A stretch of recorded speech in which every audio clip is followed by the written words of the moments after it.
Dirigimos o nosso coração à adoração, tendo agora a palavra de Deus como nosso guia seguro. Fiquemos em pé e proclamemos as misericórdias e a grandeza de Deus com o Salmo 67.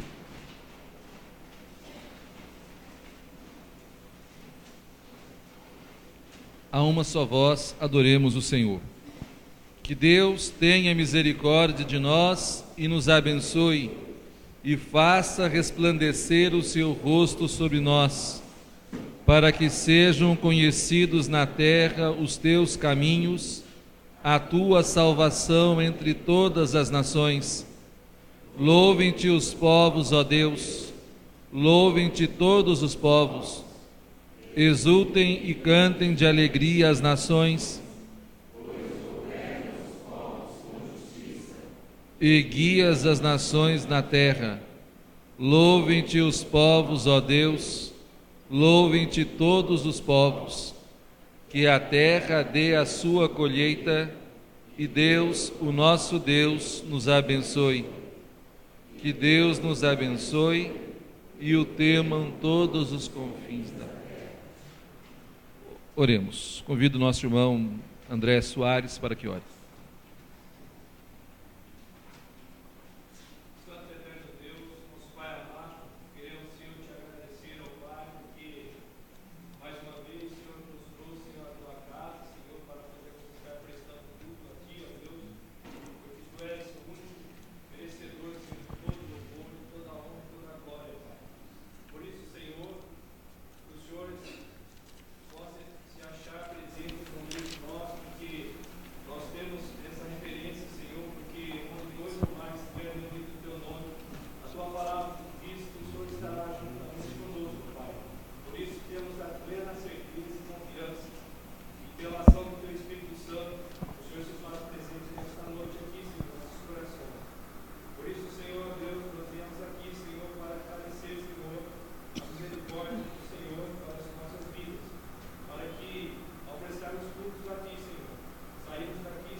Cantemos o hino Louvor e Glória, hino 47 do Inário Novo Cântico.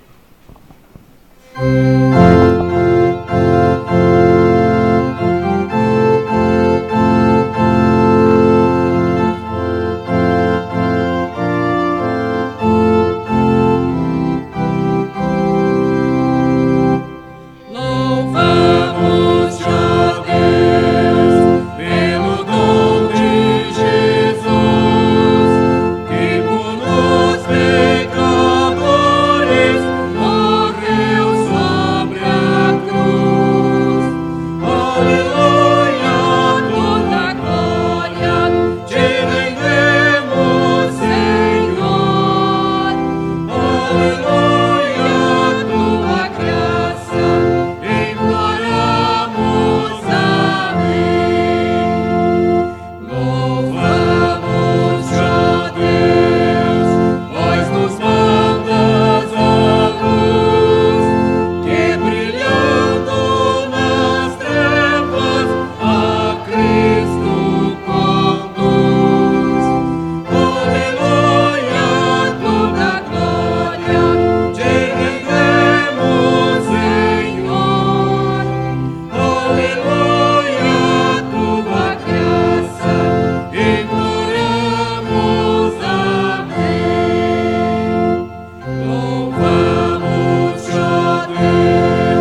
Palavra de Deus do Salmo 6, Salmo penitencial, que há de conduzir também agora as nossas mentes e corações para o reconhecimento de nossas culpas e exaltação da santidade de Deus. Salmo 6, diz assim a palavra do Senhor: Senhor, não me castigues na tua ira, nem me disciplines no teu furor. Misericórdia, Senhor, pois vou desfalecendo. Cura-me, Senhor, pois os meus ossos tremem. Todo o meu ser estremece. Até quando, Senhor, até quando? Volta-te, Senhor, e livra-me. Salva-me por causa do teu amor leal. Quem morreu não se lembra de ti. Entre os mortos, quem te louvará?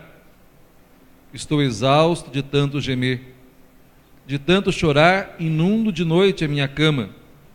De lágrimas encharco meu leito. Os meus olhos se consomem de tristeza. Fraquejam por causa de todos os meus adversários. Afastem-se de mim todos vocês que praticam o mal, porque o Senhor ouviu o meu choro. O Senhor ouviu a minha súplica. O Senhor aceitou a minha oração. Serão humilhados e aterrorizados todos os meus inimigos.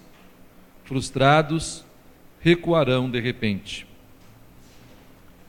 O Senhor nos ajude nesta hora, irmãos, a termos diante dos nossos próprios corações, em nossos lábios, a mesma substância e conteúdo da oração deste salmista.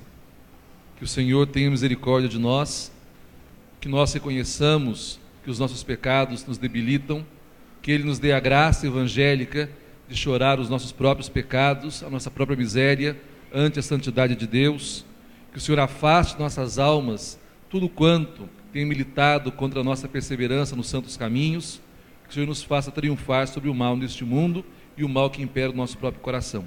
Curva sua fronte, no silêncio do seu coração, diante de Deus que é santo e justo, confesse o seu pecado com confiança, na certeza de que a graça está à disposição daqueles que o temem. Confessemos os nossos pecados.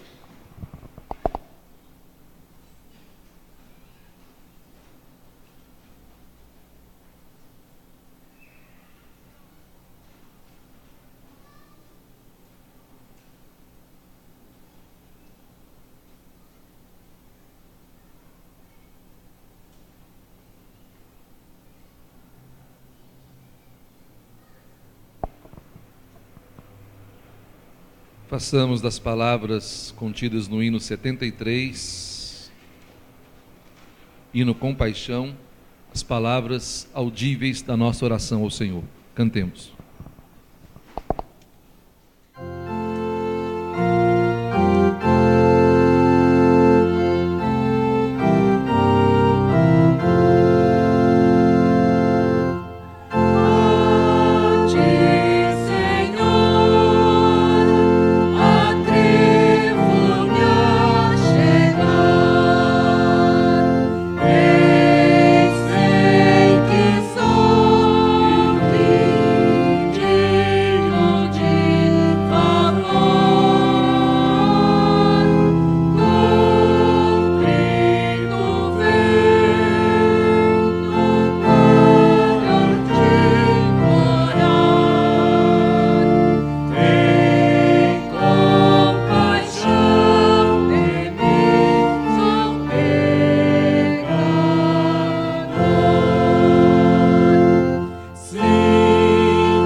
Cantemos ao Senhor com alegria, aclamemos a rocha da nossa salvação.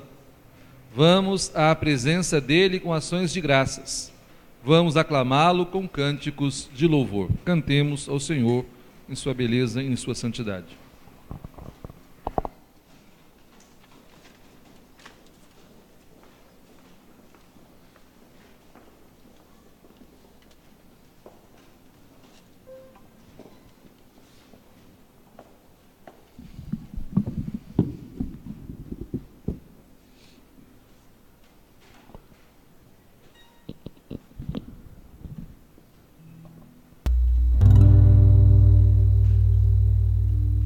Convido a amada igreja a se colocar em pé. Cantemos ao Senhor com alegria. Celebremos o rochedo da nossa salvação, porque Ele é soberano, é aquele que deve ser engrandecido e é aquele que faz brotar a semente e crescer os lírios nos campos. Louvemos ao nosso Deus.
Sobre os céus tu és Senhor absoluto. Tudo que existe acontece, tu sabes muito bem. Tu és tremendo.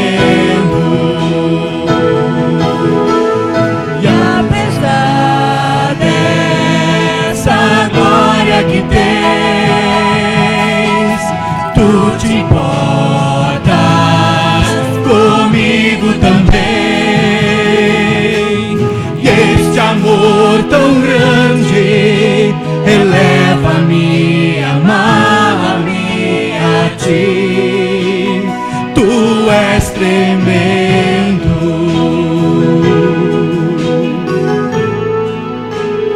Tu és tremendo.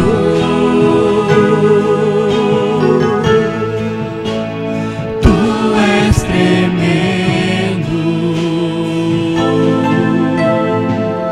Seja engrandecido, Senhor.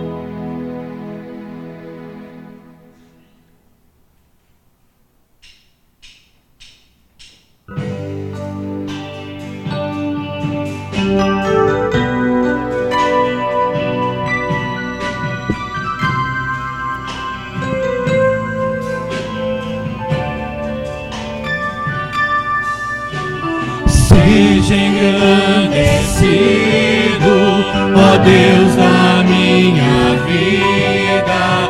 Tu és o Deus da minha salvação. Tu és a minha rocha, Senhor. És a minha rocha, a minha segurança. Meus lábios sempre te exaltarão.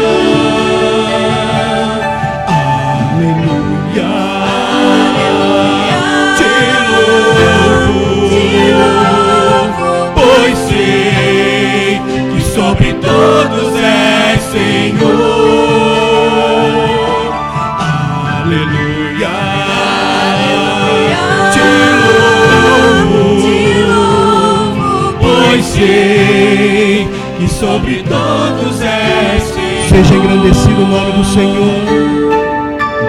Seja engrandecido, ó Deus da minha vida. Tu és o Deus da minha salvação. És a minha rocha, a minha segurança. Meus lábios sempre te exaltarão. Aleluia, nosso Deus. Aleluia. Aleluia. Te louvo, pois sei que sobre todos és Senhor. Aleluia. Te louvo, pois sei que sobre todos és Senhor. Aleluia, nosso Deus. Aleluia. Aleluia. Aleluia. Louvemos ao Senhor. Aleluia.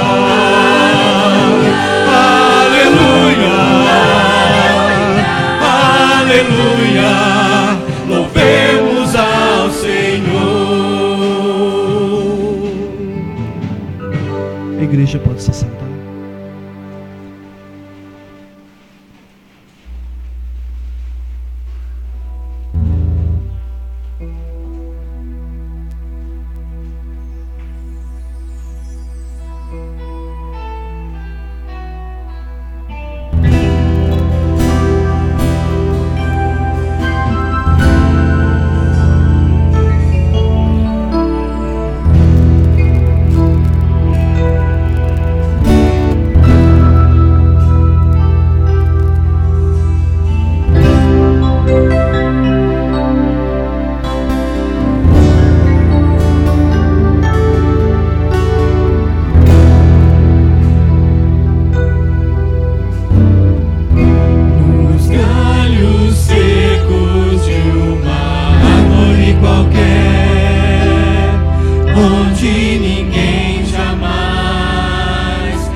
ecos de uma árvore qualquer, onde ninguém jamais pudesse imaginar.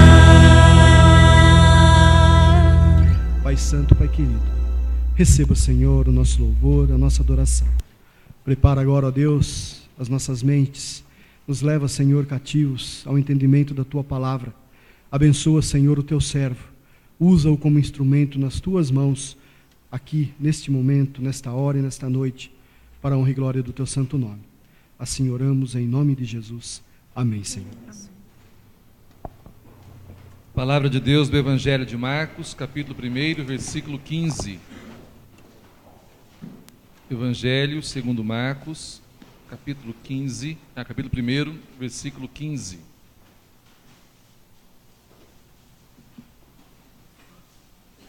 Diz assim a palavra do Senhor: o tempo é chegado, dizia ele, o reino de Deus está próximo.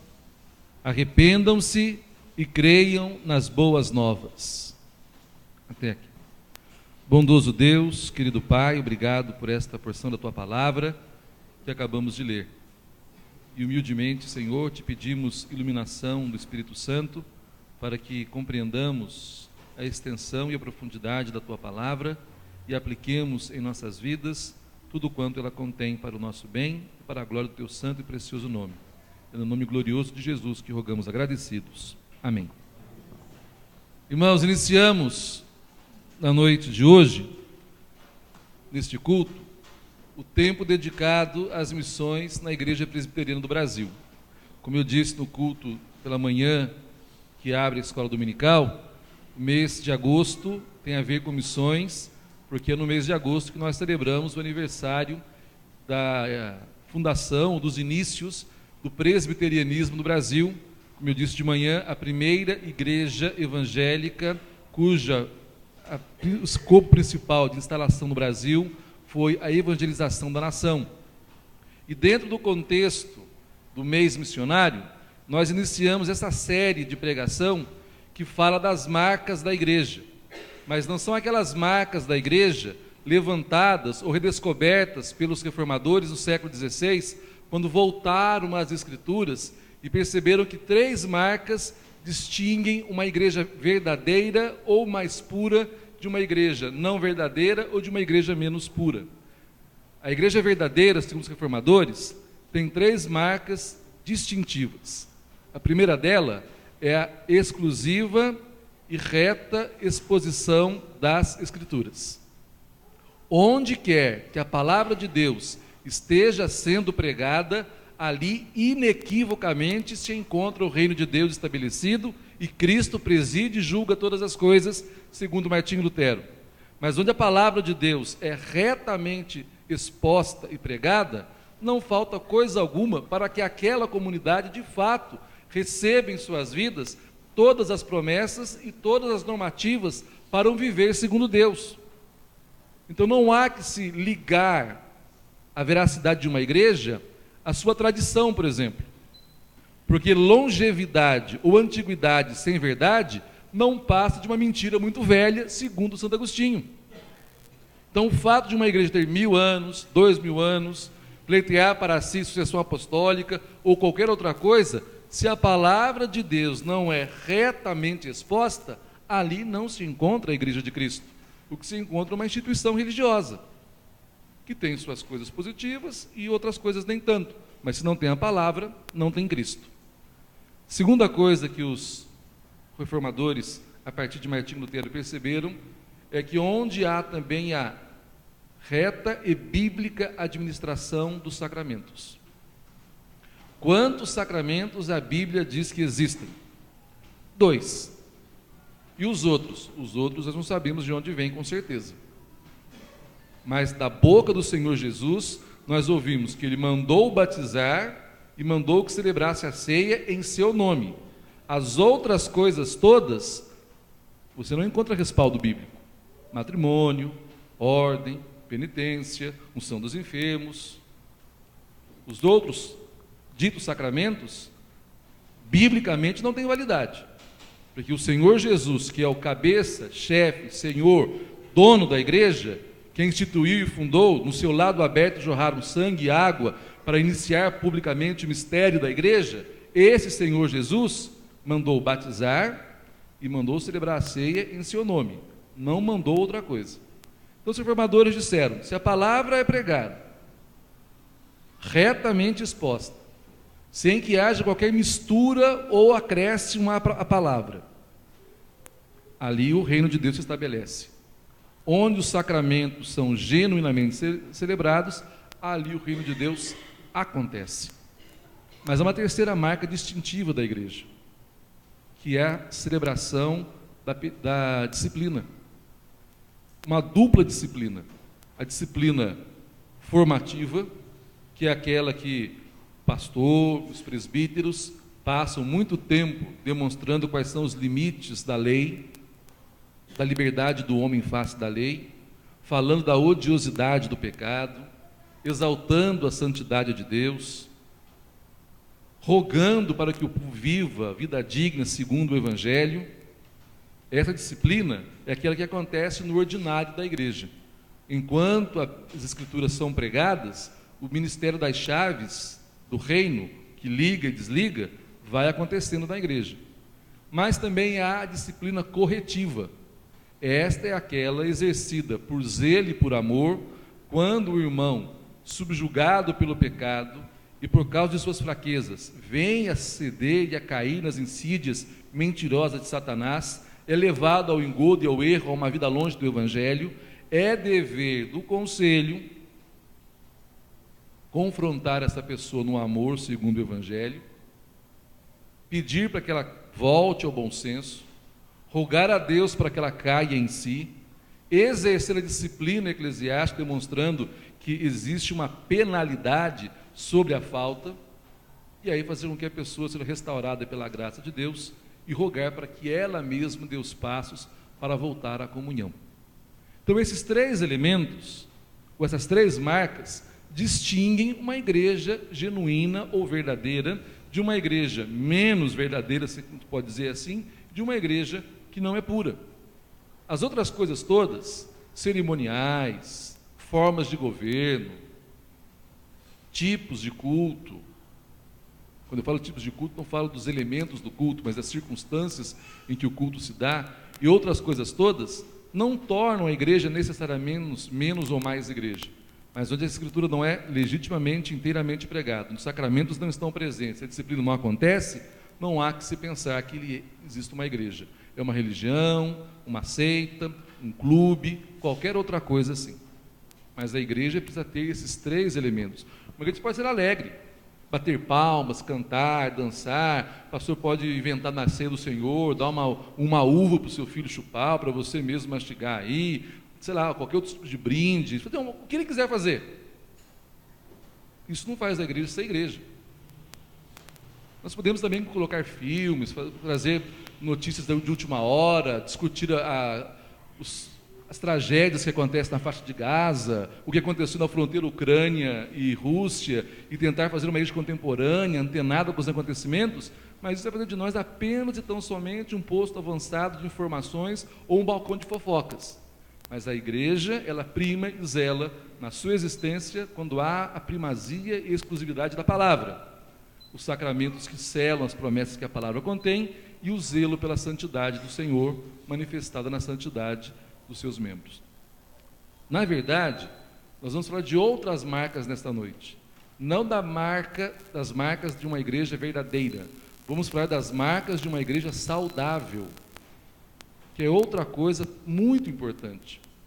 Uma igreja que é saudável, ela possui algumas marcas quase que indeléveis.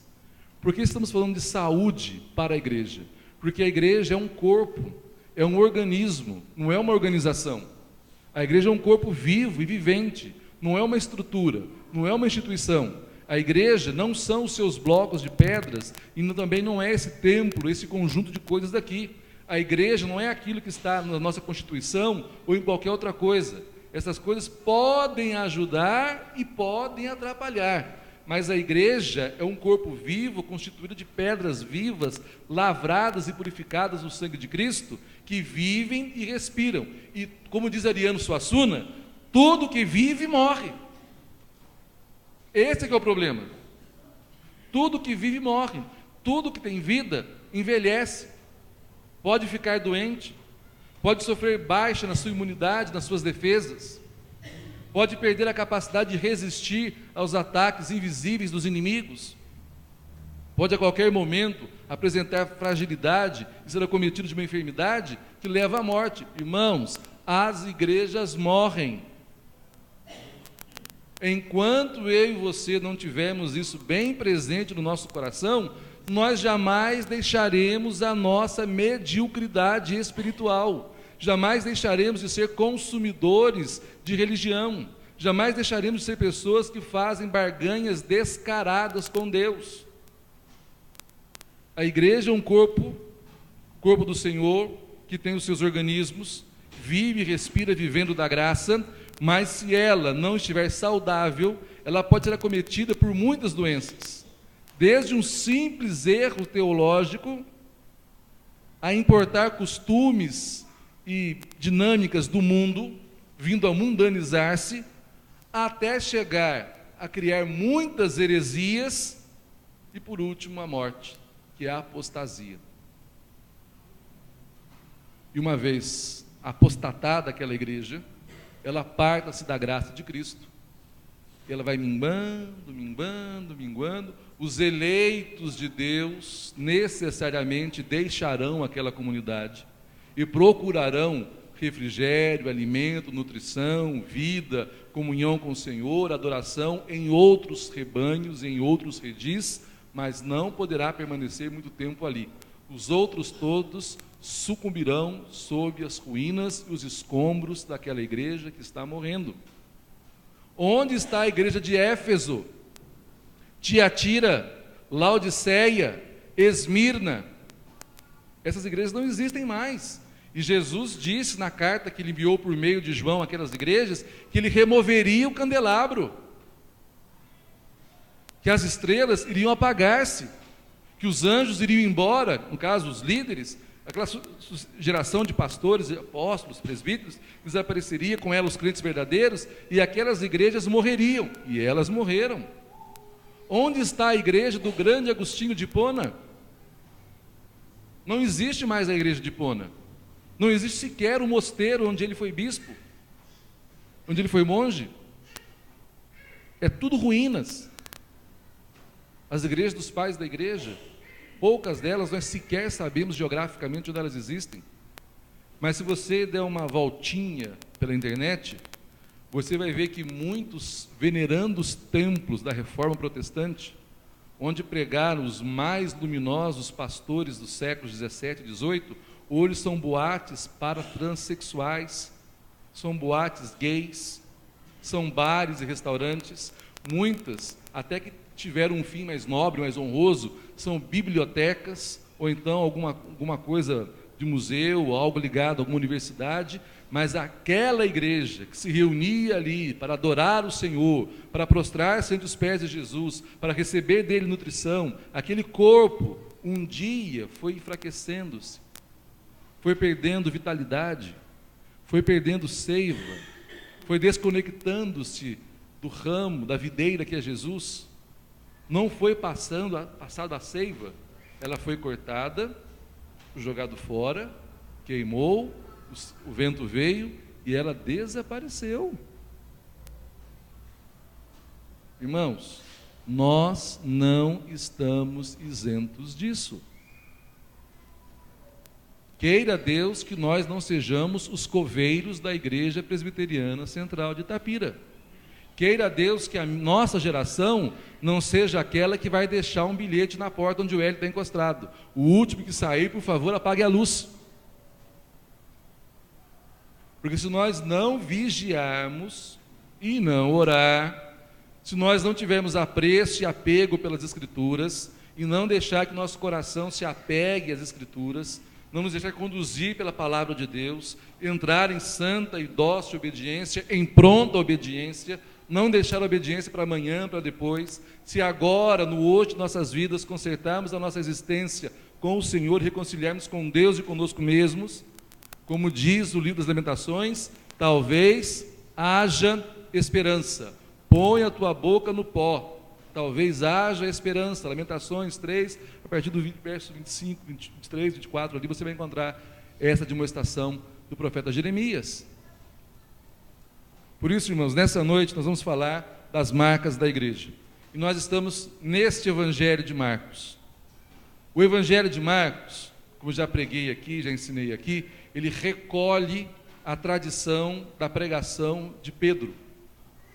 Vocês sabem que Marcos, a família dele, serviu de hospedeira para o Senhor Jesus. A tradição diz que foi na casa de Marcos que foi celebrada a última ceia.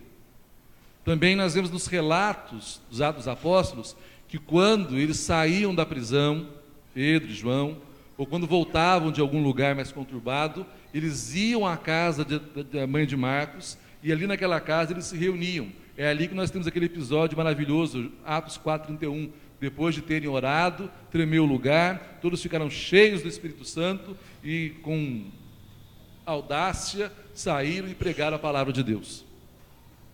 Mas Marcos iniciou a sua carreira como secretário de Paulo.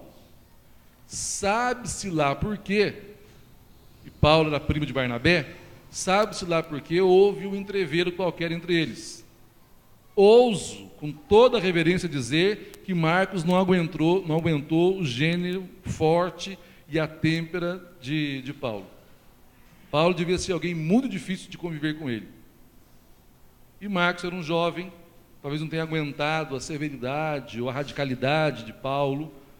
E Paulo, talvez nos primeiros anos da sua conversão, era um pouco ofegante demais para fazer as coisas. O certo é que Marcos desistiu, vazou, caiu fora e deixou Paulo e Barnabé sozinhos. Mais tarde, Barnabé e Paulo, inclusive, brigam e chegam a separar-se no futuro por causa dessas rusgas todas.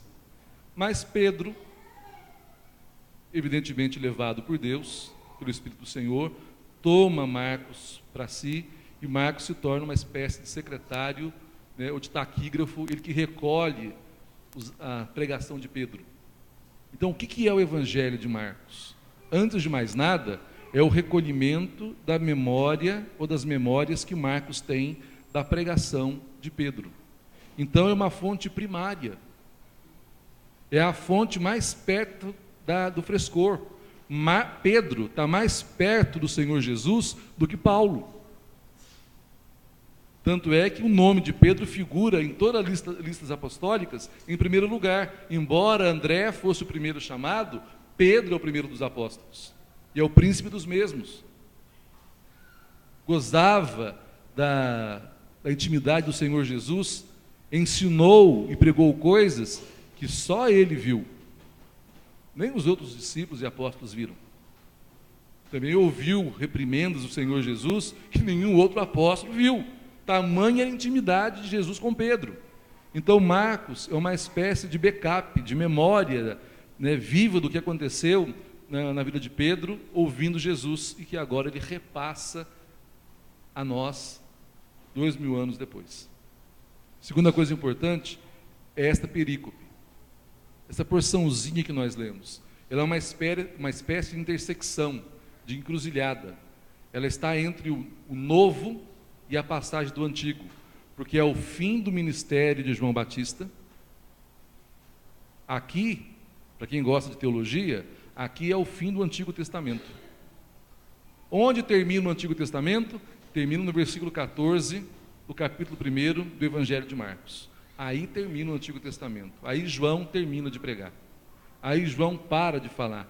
E João é o último profeta do Antigo Testamento. Ele que veio para preparar os caminhos do Senhor. Ele que veio para aterrar todo barranco, todo outeiro, nivelar todos os campos, aplainar tudo, para que o Senhor viesse. Ele é a voz, né, que anuncia: eis o Cordeiro de Deus, que tira o pecado do mundo.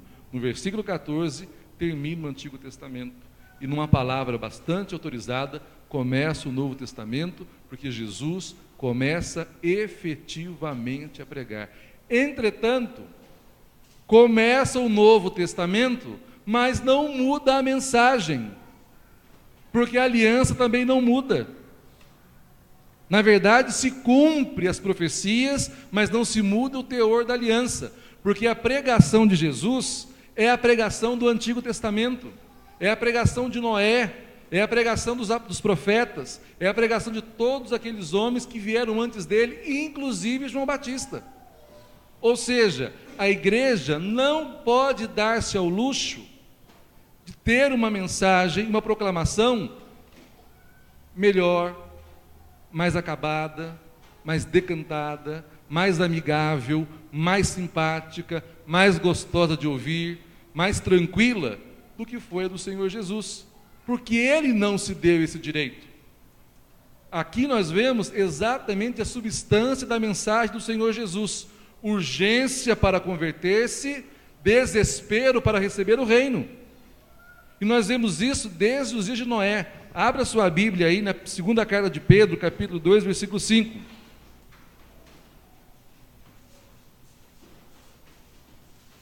Aliás, como tem sido costume, e o Agenor perseverou na santa tradição da nossa igreja, e mantenha sua Bíblia aberta.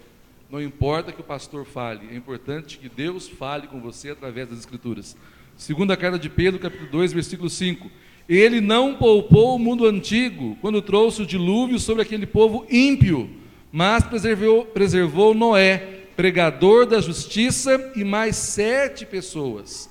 Nós não sabemos exatamente quais eram as palavras empregadas por Noé quando pregava, mas nós não temos por que duvidar de que Noé dizia: Deus vai vingar-se sobre toda a carne ímpia e pecadora, porque o vosso coração cresceu em desobediência e em jactância, e Ele não poupará um sequer. Creiam, convertam-se. Não converteram, porque não creram, morreram sob as águas do dilúvio. Aí você pode dizer: mas no Novo Testamento não é assim. Na sua Bíblia ainda, vai em Atos dos Apóstolos, capítulo 2, versículo 38. Atos 2, 38. E Pedro respondeu: arrependam-se e cada um de vocês seja batizado em nome de Jesus Cristo, para o perdão dos seus pecados, e receberão o dom do Espírito Santo. Ou seja, continuou a mesma ladainha do Antigo Testamento: convertam-se, arrependam-se, abandonem os vossos maus caminhos, endireitem as vossas veredas e obedeçam a Deus. O batismo não é nada mais, nada menos que um caminho de obediência. Mas em Atos 20 e 21, agora é Paulo. Eu falei de Noé, eu falei de Pedro, agora eu estou mostrando para você Paulo. Em Atos 20 e 21, Paulo pregou assim: testifiquei, tanto a judeus como a gregos, que eles precisam converter-se a Deus com arrependimento e fé em nosso Senhor Jesus Cristo. Ou seja, uma pregação que não convide ao arrependimento dos inconversos para a vida e dos convertidos para uma santificação, e uma pregação que não apele aos ouvidos para que deem assentimento intelectual ao Evangelho, não é pregação. Eu sei, eu ouço da boca de vocês, eu ouço comentários transversais, eu vejo nos grupinhos e grupelhos que se formam, até com o intento de estudar, desejando uma outra mensagem, alguma coisa que faça descansar o coração, que faça com que nós façamos a manutenção da nossa vida como ela está, do jeito que ela está, que não nos tire da nossa zona de conforto.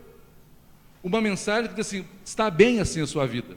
Você chegou num ponto, num nível, você tem uma ficha corrida, faz 50 anos que você é membro dessa igreja, já presidiu tudo que tinha para presidir aqui, já serviu em todos os ministérios, está bom do jeito que está, não precisa fazer mais nada.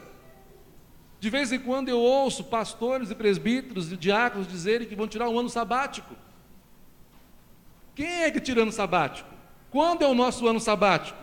Nosso ano sabático é o dia que você fechar os seus olhos, meu filho, e seu coração parar de bater.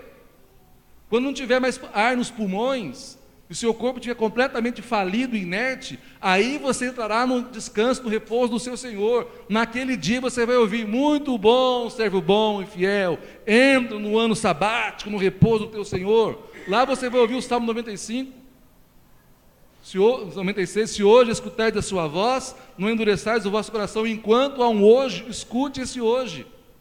Quanta gente confundindo o Evangelho com religião, com coisas que se fazem em nome da religião. Eu quero convidar os irmãos a prestar atenção que termina o Antigo Testamento, começa o Novo Testamento, saem de cena a lei, saem de cena o templo, as cerimônias, saem de cena todas as promessas, entram a plena realização. Agora o Messias vem, Jesus está conosco, Ele é o nosso Rei, Senhor e Pastor. Ele nos guia como pastor do Salmo, que nos levará às águas tranquilas. Entretanto, as exigências não mudam. E o que tem a ver esse texto também conosco, essa parte do meu sermão conosco nesta noite? Tem a ver o seguinte: não se enganem, a maioria dos crentes não conhece o Evangelho. A maioria dos crentes não nasceram de novo. Elas obedeceram, desceram as águas do batismo, passaram verniz de religião, consertaram muitas áreas da sua vida, e louvado seja Deus, porque consertaram muitas áreas. Alguns abandonaram os vícios, outros deixaram de mentir um pouco, outros já não são tão invejosos como eram, outros tantos, diminuiu bastante a fofoca, mas de vez em quando chinela alguém ainda. Alguns resolveram, deve ser comprometer-se com o dízimo, mas o novo nascimento, que é outra coisa, ainda não aconteceu. Porque o reino de Deus não se traduz, não acontece por meio de palavras, falou o apóstolo Paulo. Não, mas é com poder. É o poder que faz novas todas as coisas. E esse poder vem quando nós começamos a entender a urgência do Evangelho, do compromisso com a nossa conversão diária e profunda, que pode receber também o nome de santificação progressiva, que pode receber o nome de qualquer outra coisa, mas uma coisa é certa: nós precisamos ouvir o Evangelho. Os crentes têm que ouvir o Evangelho, os crentes têm que entender as boas novas, têm que saber o que é a graça, quais são as exigências dessa chamada, o que significa vida digna segundo o Evangelho, o que é viver em Deus. Aí o Senhor Jesus diz que o tempo é chegado, que o reino de Deus já chegou. O que o Senhor Jesus está querendo dizer com isso? Primeiro, que se cumpriu as profecias, mas o reino de Deus tem a ver com o reinado de Deus, tem a ver com o governo absoluto dele. O reino de Deus não é uma instituição, o reino de Deus não é alguma coisa que vai acontecer na história e vai mudar todas as coisas para melhor, pura e simplesmente. Mas o reino de Deus é o governo de Deus absoluto, soberano, sobre os nossos corações, sobre as nossas emoções, sobre os nossos sentimentos, sobre as nossas posses, sobre a nossa liberdade, sobre a nossa vida. Não tem essa história de que eu tenho juízo, de que eu sou uma pessoa muito equilibrada, que eu sou dono do meu nariz. Se você é dono do seu nariz, o Senhor Jesus não é, porque ele não é sócio de ninguém. Se você é dono da sua história, você é dono sozinho, porque Deus não divide a sua glória com ninguém. Ele é um Deus zeloso, ciumento. O que é dele lhe pertence, e ele não costuma dividir. Portanto, quando ele fala que o tempo chegou, significa agora não dá mais para você ter a condução da sua história, não dá mais para dizer que você é Senhor. Não dá mais para você assentar-se no trono do seu coração e dizer: eu dito as cartas, eu dou as regras, eu falo como vai ser jogado o jogo, eu decido que caminhos e que coisas, que relações e que opções terei na vida.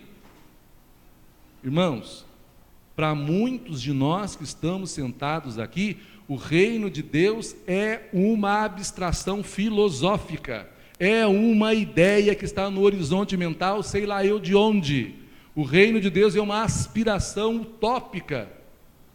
Mas o reino de Deus é a subserviência, a obediência total, radical, a entrega do homem à vontade de Deus, assumindo a sua própria história com responsabilidade, evidentemente, assumindo a administração e a mordomia dos seus bens, da sua vida, com responsabilidade, mas sabendo que Deus está absoluto no governo. E é isso que Jesus fala. É isso que ele fala. Tem uma coisa interessante. Esse reino é verdade, ele é já e ainda não. Ele já veio, mas não manifestou-se ainda. E entre o já e ainda não, entra a responsabilidade do homem. Se ele já veio e tomamos posse, porque entramos na vida, isso não aconteceu ainda porque não chegamos na glória, até que isso aconteça, eu sou responsável por todos os meus atos, por todas as minhas palavras, por todos os meus pensamentos, por dar ou não licença para todos os meus apetites, para lutar e organizar ou não as paixões que militam dentro de mim. É por isso que nós somos moralmente responsáveis entre o já e o ainda não. Quem vai de quinta-feira lá no Storloop, nós estudamos a questão da mordomia, em vários aspectos da mutualidade cristã. Nós vimos que nós daremos conta até da palavra frívola que sair dos nossos lábios. Já pensou isso, irmã? Já pensou isso, irmão? O Senhor Jesus vai querer saber por que você disse isso de tal pessoa, com que bases você está afirmando algo sobre o caráter do outro. Eu tenho medo que o apóstolo Tiago te pergunte naquele último dia perante as testemunhas dos santos e dos anjos do céu: quem te fez juiz do seu irmão? Quem te estabeleceu por juiz da vida do outro? Porque se julgas o teu irmão, julgas a lei. Só que tem uma coisa: ao invés de te assentares no trono de Moisés, te assentas no trono de Satanás, que é o acusador dos irmãos. Te assentas no trono de Satanás, que é o acusador dos irmãos, que será expulso, diz o Apocalipse, naquele dia. Daremos conta da nossa própria vida. Paulo fala na carta aos Coríntios: todos nós compareceremos perante o tribunal de Cristo. Santos e ímpios, anjos e demônios, todos nós compareceremos diante do tribunal de Cristo. Por isso que é uma urgência de compreender o que significa o reino de Deus está próximo, que o reino de Deus é chegado, porque em algum lugar o reino de Deus é exercido sob as nossas responsabilidades de cada dia. Irmãos, mas eu não quero me delongar, quero tratar das duas palavras aqui: arrepender-se e crer no Evangelho. São essas duas coisas que nos interessam nessa noite. O que significa arrepender-se?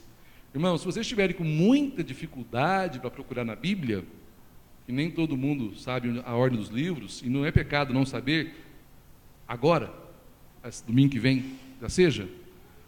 Se vocês estiverem com muitas dificuldades, falem comigo na porta, que eu peço para a Melina colocar as citações bíblicas no slide. Eu não as coloquei ainda, porque torna a igreja preguiçosa. Aí o cara não quer mais procurar na Bíblia, está acostumado mesmo com o celular e com o tablet, que ele bate o dedo ali e aparece automaticamente. O certo seria que você atentasse para o que Paulo diz para Timóteo: seja bom manejador, saiba mexer na palavra de Deus, maneje bem a palavra do Senhor. Mas, eu não vou cair na piadinha, quem achou fala amém, quem não achou fala misericórdia. Eu gostaria que você achasse. E eu também não posso ficar esperando muito tempo para você encontrar, porque passa na rádio, esse silêncio que fica aqui na rádio, daqui a pouco eles vão pôr os grilos lá, ou então, e aí fica feio para nós, Mas vamos para o ensino geral das Escrituras a respeito do que é arrepender-se. E o primeiro texto que convido você a abrir é Ezequiel 18, versículos 30 a 31. Ezequiel 18, versículos 30 e 31. Diz assim a palavra do Senhor: portanto, a nação de Israel eu os julgarei, a cada um de acordo com os seus caminhos. Palavra do soberano Senhor. Arrependam-se, desviem-se de todos os seus males, para que o pecado não cause a queda de vocês. Livrem-se de todos os males que vocês cometeram, e busquem um coração novo e um espírito novo. Por que deveriam morrer, ó nação de Israel? Irmãos, arrepender-se é uma ordenança bíblica. Não é simplesmente um convite, não é uma opção do cardápio, não é alguma coisa que você pode deixar para amanhã, para a semana que vem. Eu vou cultivar mais um pouco na cristaleira da minha mediocridade a porcelana dos meus pecados de estimação. Não dá para deixar a conversão para o final deste culto, para a próxima citação bíblica. Não posso deixar o arrependimento para o próximo versículo. Quem sabe quando mudar de pastor eu também mudo de vida. Eu vou mudar de igreja para ver se eu mudo de vida. Não. O convite é agora. É para esta noite.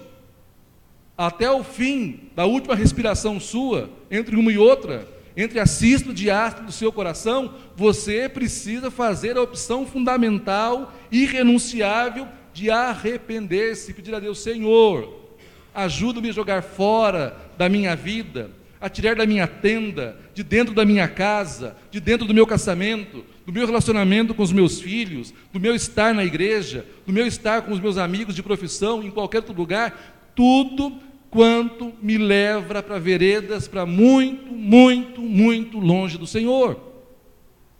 É agora. Há uma outra citação que gostaria que você abrisse aí, que é o Salmo 51, versículos 4 e 5. Salmo 51, versículos 4 e 5, a palavra de Deus diz assim: contra ti, só contra ti pequei, e fiz o que tu reprovas, de modo que é justa é a tua sentença, e tens razão em condenar-me. Sei que sou pecador desde que nasci, desde que concebeu-me minha mãe. Irmãos, nós temos uma necessidade tremenda de compreender qual que é o nosso estado diante de Deus. Muitos irmãos não vivem vidas santas porque não compreendem contra quem é o pecado. O pecado não é uma mancada. O pecado não é um ops, foi sem querer.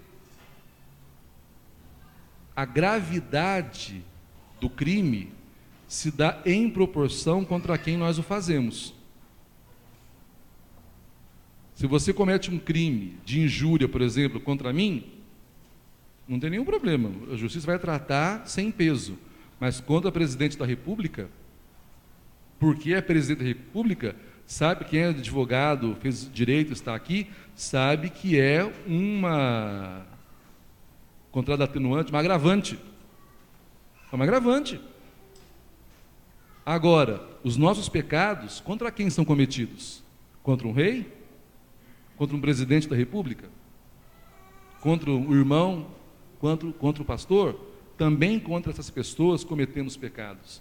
Mas, fundamentalmente, a nossa ofensa é a majestade, a autoridade, a santidade perfeitas, santas e imaculadas de um Deus que não tolera o mal. Somos nós os culpados, hein? Davi é de uma lucidez tremenda. Fiz o que tu reprovas, de modo que justa é a tua sentença e tens razão em condenar-me. Aqui está um motivo para a sua confissão nesta noite. Aqui está um motivo para o seu arrependimento. Aqui está um motivo para o seu desespero. Aqui está um motivo para que você não deixe para amanhã, porque Deus tem razão em condenar-me. Ele está coberto de razão. Não há justificativas. Não há justificativas. Não dá para pedir desculpas. Não dá nem para dizer que foi sem querer, querendo. Porque, na verdade, é como disse o Jânio Quadros: filo porque quilo. Ou seja, eu fiz porque eu quis. O diabo deu a mãozinha, as más companhias e os lugares inapropriados formaram o contexto, deram, digamos assim, um ambiente. Mas a vontade foi minha. Logo, a culpa é minha. Posso até compartilhá-la, em menor ou maior grau, com esses outros elementos ou personagens. Mas a culpa é minha. No mundo que terceiriza tudo, o Luizinho, mãe terceiriza até colo aqui na igreja, né, Luizinho? Mas no mundo que tantas terceirizações, não deu para terceirizar o pecado ainda. Vá por mim, hein? É uma tentação a terceirização do pecado. Pergunta para Adão e Eva para você ver. Adão, o que foi que você fez? Eu não fiz nada, foi a mulher que tu me deste. Eu recebi a encomenda da serpente. Nós temos a tentação de terceirizar o pecado. Mas também só nos arrependemos e fugimos dele quando nós temos consciência de que a culpa é nossa. Não é do meu marido, não é do meu filho, não é do contexto, é minha. Há um outro texto que gostaria que você abrisse aí, Jeremias 31, 18, 19. Jeremias 31, 18, 19. Ouvi claramente Efraim lamentando-se. Tu me disciplinaste como um bezerro indomado, e fui disciplinado. Traze-me de volta e voltarei, porque tu és o Senhor, o meu Deus. De fato, depois de desviar-me, eu me arrependi. Depois que entendi, bati no meu peito. Estou envergonhado e humilhado, porque trago sobre mim a desgraça da minha juventude. Jeremias 31, 18 e 19. É uma necessidade que nós temos de sermos corrigidos por Deus. Vou dizer uma coisa para você que está me ouvindo nessa noite pela rádio, pela TV, e para esses que ora me assistem ao vivo e a cores. Se você cometeu um deslize hoje, nada aconteceu na sua vida. Se você aumentou a dose e forçou os limites e foi um pouquinho mais, não aconteceu nada na sua vida. Se você chegou a fazer uma coisa mais ou menos cabeluda e tudo vai bem, nada mudou, saiba, o amor de Deus pode não estar fixado sobre a sua vida. Viu? Se dá uma forçadinha, uma barra, não aconteceu nada. Deu mais uma forçadinha, não aconteceu nada. Está tudo muito bem, não veio um raio do céu, não caiu uma pedra na tua cabeça, não veio uma enfermidade, sei lá, não veio nenhuma disciplina da parte do Senhor. Desconfie de que você pode não ser objeto do amor de Deus, porque Deus disciplina os filhos que Ele ama. A carta aos Hebreus diz isso. Deus disciplina os filhos que Ele ama, Ele vai buscá-los, Ele impõe correção, Ele demonstra, Ele permite que nós permanecemos um tempo em dores do pecado, sentindo as consequências do mesmo, para que nós sintamos desespero e voltemos correndo para os braços misericordiosos dEle. Deus permitiu que o filho pródigo saísse, o pai permitiu que o filho pródigo saísse, que levasse os bens da casa do seu pai, que fosse dar um rolê do mundo, que gastasse os seus bens com prostitutas e em muitos outros pecados, que no final das contas até comesse lavagem dos porcos. Mas por que Deus permitiu isso? Durante esse tempo, de modo misterioso, porém verdadeiro, Deus entregou e permitiu que ele sofresse todas as decorrências ruins, os desconfortos, as dores, a indigência, a indignidade, a aviltação, a humilhação do pecado, para que, caindo em si, ele não tivesse outro lugar senão voltar correndo para os braços do seu Pai.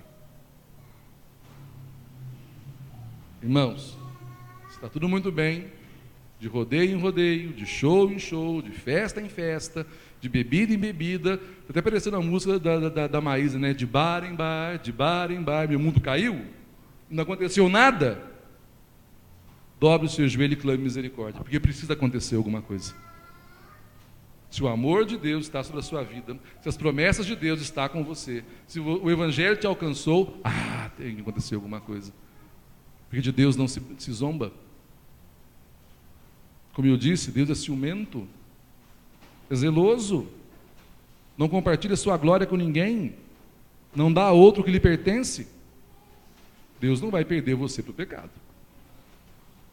Há um outro texto, que é a segunda carta aos Coríntios, capítulo 7, versículos 9 e 10. Segunda carta aos Coríntios, capítulo 7, versículos 9 e 10. A tristeza, segundo Deus, produz um arrependimento, que levará à salvação e não remorso, mas a tristeza, segundo o mundo, produz morte.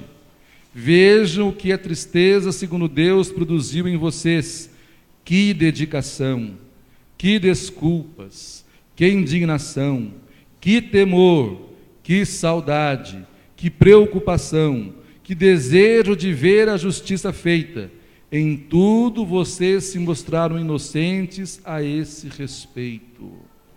O pecado produz em nós uma tristeza segundo Deus.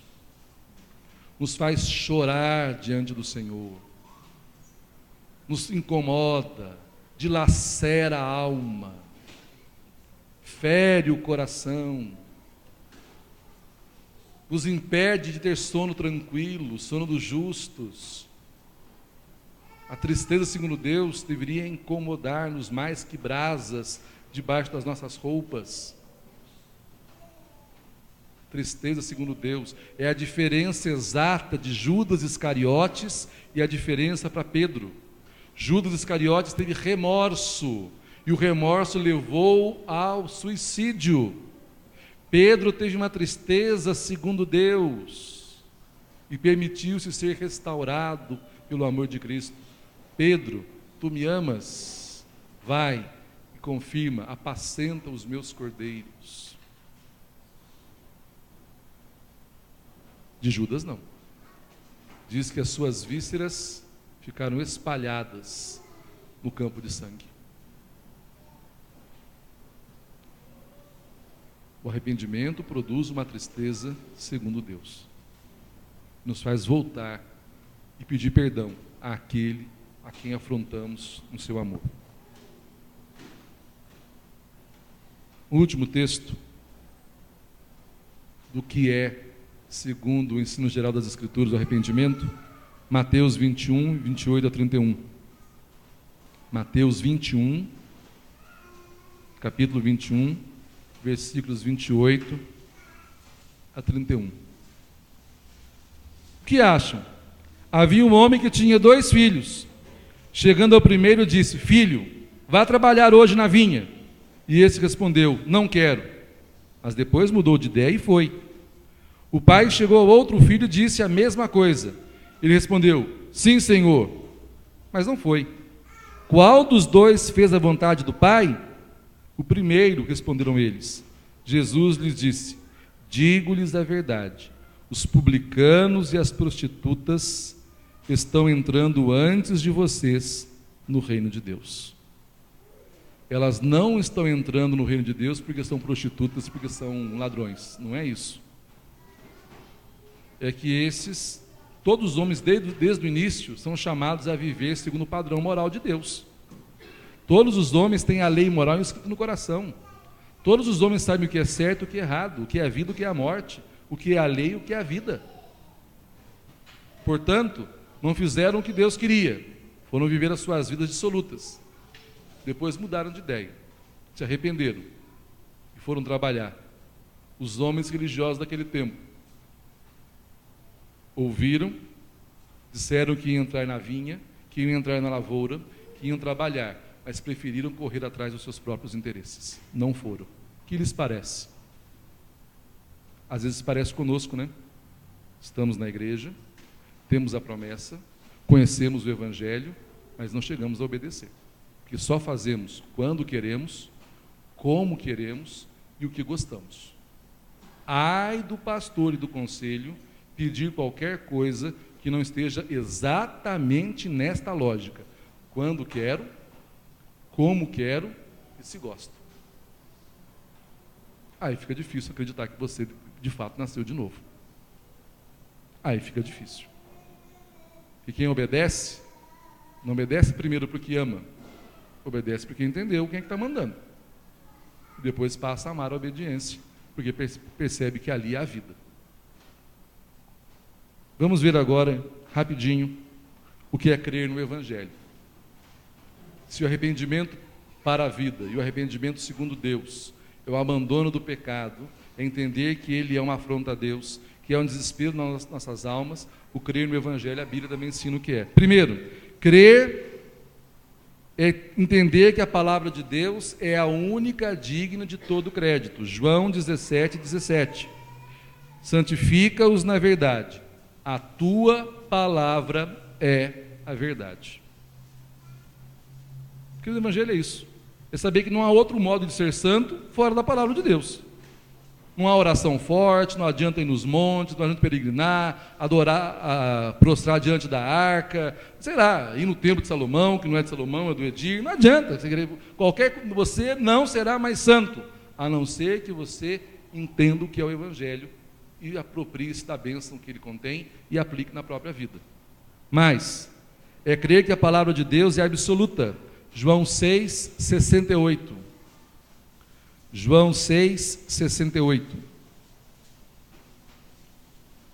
Simão Pedro lhe respondeu: Senhor, para quem iremos? Tu tens as palavras de vida eterna. Vocês lembram desse contexto qualquer? Jesus faz o discurso do pão da vida. E quando ele fala que tem que comer a carne dele e beber o sangue dele, olha, vai saindo um por uma francesa, que daquela multidão de 5.000, ficam os 12. Se fosse você e se fosse eu, sabe o que nós faríamos? Ô gente, acho que peguei pesado hoje, hein? O povo não gostou. Não. Fala para o povo por aí que não é bem aquilo que eu quis dizer, não. Pede desculpas lá para eles, que eu fui um pouco duro, eu me enchi de entusiasmo, errei na medida. Sabe o que Jesus vira para os 12 e fala? Escuta, parece difícil para vocês também? Vocês querem ir embora? A porta da rua é serventia da casa. Pode ir. Mas Pedro, cheio do Espírito Santo, evidentemente, vira para o seu Senhor e fala assim: Senhor, aonde iremos? Só tu tens palavras de vida eterna. Sempre que eu encontro alguém que diz que está procurando uma igreja, sempre que eu encontro muito, geralmente são jovens, eu sempre falo: meu filho, vá numa igreja onde as escrituras são expostas. Não importa se lá canta bonito, se lá canta bem, se lá bate palma, se lá levanta as mãos, se as pessoas têm acesso de demência e choram o tempo todo, não importa. Se as pessoas são desequilibradas e precisam fazer catarse, não importa. Essas coisas são secundárias. Balançar o corpo, bater palma, dançar, subir no banco, essas coisas, olha, é fogo estranho. E Deus não vai matar ninguém no Novo Testamento por causa disso. Mas, se as escrituras não forem pregadas ali, não vale a pena. Agora, se você for numa igreja onde não tenha nem ministério de louvor direito, talvez as pessoas tenham dificuldades para cantar, e a igreja não tenha expressões assintosas do corpo, mas as escrituras são real e fidelissimamente pregadas, fique aí, porque aí está a vida eterna. Aí está a vida eterna, aí está a promessa, aí está a bênção, aí está Jesus e o seu reino de glória. A quem iremos, Senhor? Só tu tens palavras de vida eterna. Quero terminar dizendo que crer no Evangelho é aceitar um convite gentil. Abra sua Bíblia em Mateus 11, 28 e 30. Todo mundo conhece esse texto, né? Depois de João 3,16, é o texto mais conhecido do Novo Testamento. Mateus 11, 28 a 30, é aceitar esse convite aqui, ó. Venham a mim todos os que estão cansados e sobrecarregados, e eu lhes darei descanso. Isso aqui é ano sabático, isso aqui é férias de descanso, isso aqui é, olha o que fala o Senhor Jesus: venham a mim todos os que estão cansados e sobrecarregados, e eu lhes darei descanso. Tomem sobre vocês o meu jugo, ou seja, enfie a cabeça, o pescoço debaixo da canga. Jugo é a canga dos bois. Olha que história que é essa? Eu vou para achar descanso, ele me põe uma canga no pescoço? Tomem sobre vocês o meu jugo e aprendam de mim, pois sou manso e humilde de coração, e vocês encontrarão descanso para as suas almas, pois o meu jugo é suave e o meu fardo leve. Isso é crer no Evangelho. Traduzindo, segundo Pedro, lançai sobre ele todas as vossas inquietações, porque é ele que tem cuidado de vós. Isso é crer no Evangelho. É fazer uma transferência, um intercâmbio. Eu dou a ele os meus fardos, os meus pesos, as minhas cargas, recebo a dele. As minhas, eu sequer suportava o peso. As dele é carregada por ele mesmo, enquanto o peso esteja sobre mim. É uma lei da física meio incompreensível. Agora, irmãos, quero dizer uma coisa para vocês. Os outros cristãos de outras denominações,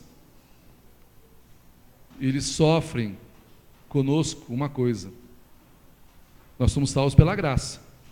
Tudo acontece pela graça, nada fora da graça, só pela graça.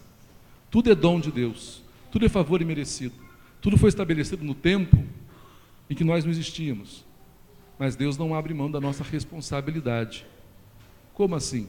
É que nós, presbiterianos, aceitamos que a Bíblia contenha paradoxos, que a fé tenha paradoxos. Paradoxo não é contradição. Paradoxo são duas retas caminhando juntas, que só se harmonizam não no infinito, mas na mente eterna de Deus. Como Deus resolve a questão da livre agência ou do pseudo livre arbítrio, e como Deus resolve a questão da graça, isso é um problema dele. A nós basta acreditar as duas coisas: salvos só pela graça, mas imputados em toda a nossa responsabilidade. Por isso que não há lugar para leviandade. Crer no Evangelho é falar do Evangelho. Depois você pode abrir a sua Bíblia em casa, em 2 Coríntios 4,13. Cri, por isso falei. Quem crê no Evangelho, fala do Evangelho. Nesta noite, nós vimos uma marca essencial, que é crer no Evangelho, que é arrepender-se e crer no Evangelho. A igreja é uma comunidade de arrependidos e de crentes. Aliás, eu vou até mudar a expressão. A igreja é uma comunidade de arrependentes. O que significa isso? Estamos em contínua e ininterrupta condição de arrependimento. Sempre consertando a nossa vida com Deus, sempre abandonando a vida velha, sempre buscando a vontade do Senhor, sempre ajustando-nos à sua palavra, sempre apropriando-nos do Evangelho, sempre vivendo das promessas, mas sempre sendo responsáveis com os dons que dele recebemos. Que Deus ajude a mim e a você a sermos mais adultos, mais maduros, mais firmes, mais conscientes da nossa fé. Deus nos abençoe. Vamos ficar em pé e vamos partilhar da mesa do Senhor. Deus falou-nos por sua palavra. Vamos falar agora com Ele, agradecendo. Pai querido, Deus de amor, nós te adoramos pelo que o Senhor é nas nossas vidas, te louvamos pelas maravilhas que o Senhor tem feito no meio do teu povo. Pai Santo, obrigado pela tua palavra exposta, obrigado pelo teu servo, obrigado pelo Espírito Santo que falou a nós nessa noite. E nesse momento, Senhor, aceita o nosso louvor e a nossa adoração, em nome de Jesus. Amém. O Senhor Jesus, na noite que foi entregue, ceando com seus discípulos, ele durante a ceia tomou um pão em suas mãos, pronunciou a bênção de ação de graças, ele partiu o pão, ele entregou a seus discípulos dizendo: tomai todos e comei, isto é o meu corpo que será entregue por vós. Por igual modo, ao fim da ceia, o Senhor Jesus tomou um cálice em suas mãos, pronunciou outra vez a bênção de ação de graças, e passou o cálice a seus discípulos, dizendo: tomai todos e bebei, este é o cálice do meu sangue, o sangue da nova e eterna aliança, que será derramado por vós e por muitos, para a remissão dos pecados. Fazei isto em memória de mim. E todas as vezes que comerdes deste pão e beberdes deste cálice, anunciais a minha morte até que eu venha. Você pode sentar agora. E pelo mesmo Espírito que inspirou as Escrituras, pedir que Ele contriste o seu coração, ilumine a sua alma, para ver se você está deputado, franqueado a esta mesa. Os que estão em plena comunhão com a sua igreja, uma igreja evangélica, não estejam sob disciplina e frequentando a sua igreja com disposição e alegria no Senhor, e nos visitam, ou aqueles outros todos que, estando no Senhor, membros desta igreja, e são desimpedidos, podem fazer parte dessa ceia.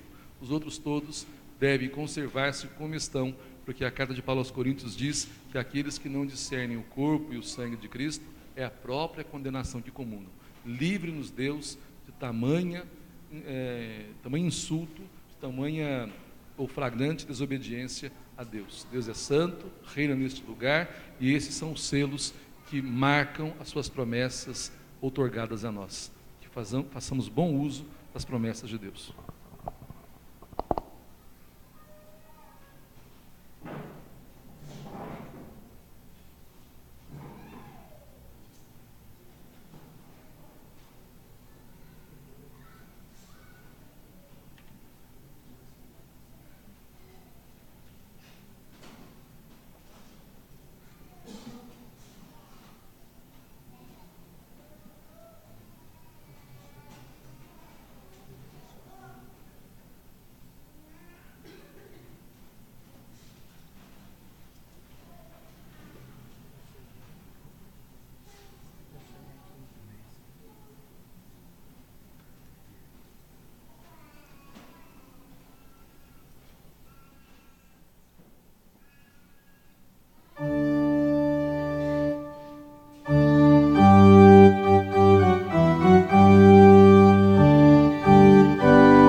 Oremos. Bondoso Deus, querido Pai, muito obrigado por este culto, pelo nutrimento espiritual da Tua Palavra e dos sacramentos. Leva-nos agora em segurança e em paz para os nossos lares, que a semana iniciada seja toda ela acompanhada e coberta por Tua graça, por Teus paternais cuidados. E que assim, ó Deus, tendo a orientação da Tua Palavra e a guia segura do Teu Espírito, em tudo façamos o que é agradável a Ti. Em nome de Jesus que nós rogamos agradecidos. Amém. O Deus de toda a graça que os chamou para a sua glória eterna em Cristo Jesus, Ele os restaurará, os confirmará, lhes dará forças e os porá sobre firmes alicerces. A Ele seja a glória e o poder para todos sempre. Amém. A graça de nosso Senhor e Salvador Jesus Cristo, o amor de Deus, o nosso Pai, e as consolações ternas do Espírito Santo desçam sobre vós e convosco permaneça para sempre. Amém.